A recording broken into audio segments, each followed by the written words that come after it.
काय सांगाल उमेदवारी अर्ज भरलेला आहे तुम्ही, मोठा प्रतिसाद मिळाल्याचं पाहायला मिळतं आपल्याला। मोठे उमेदवारी अर्ज भरताना मला इथं हजारोच्या संख्येने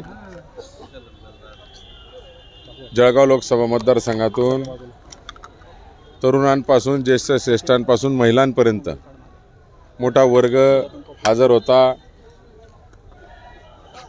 महाविकास आघाडीचे नेते हजर होते।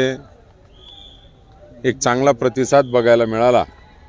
कालच एका प्रश्नाचं उत्तर देताना मी सांगितलं होतं, कोणी आरोप आमच्यावर केले होते की पिक्चर फ्लॉप राहील, त्यांना मी सांगितलं होतं उद्या आमचा ट्रेलर पहिले बघा, मग आपण पिक्चरवर नंतर बोलू। त्याचं एक छोटंसं ट्रेलर आम्ही या ठिकाणी लोकांनी दाखवून दिलेलं आहे। अतिशय उन्हाच्या तडाख्यामध्ये लोकांचं प्रेम आणि लोकांचे प्रतिसाद बघून त्या ठिकाणी खूप आनंद झाला।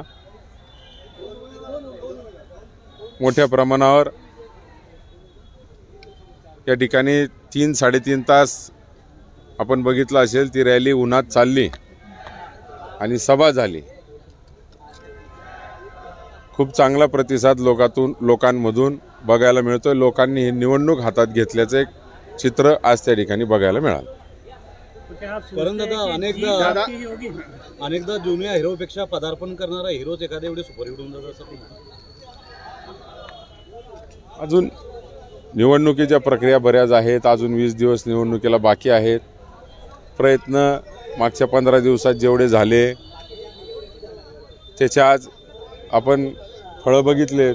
अजून 20 दिवस बाकी आहेत। दोन्हीकडनं प्रयत्न चालू असतात। ते प्रयत्न आमचे अधिक जोमाने चालू राहणार आहे। त्याचा प्रतिसाद दिवसांदिवस वाढत राहील असं नक्की मला विश्वास आहे। तो पुनर्वसन मंत्री म्हणताय की त्यांचा टीजर जो आहे तो टीजरच राहील, टीजरवर त्यांचा पिक्चर एंड होणार।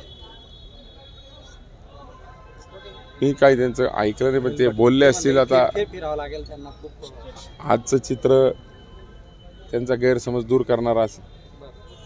दादा, आज की भीड़ देखकर आप विजय के बारे में क्या सोचते हैं?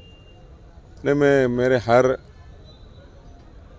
भाषण में बोलो या कोई बाइट में मैंने बोला है, विजय के बारे में चर्चा करना ये मुझे पसंद नहीं है। विजय ये लोगों के हाथ में और वो निवडणूक अधिकारी उसका डिक्लेरेशन करते हैं। तो विजय के बारे में बात करना मुझे खुद उचित नहीं लगता है। मेरा विजय के प्रति प्रयास अच्छा है, ये मैं बोल सकता हूँ।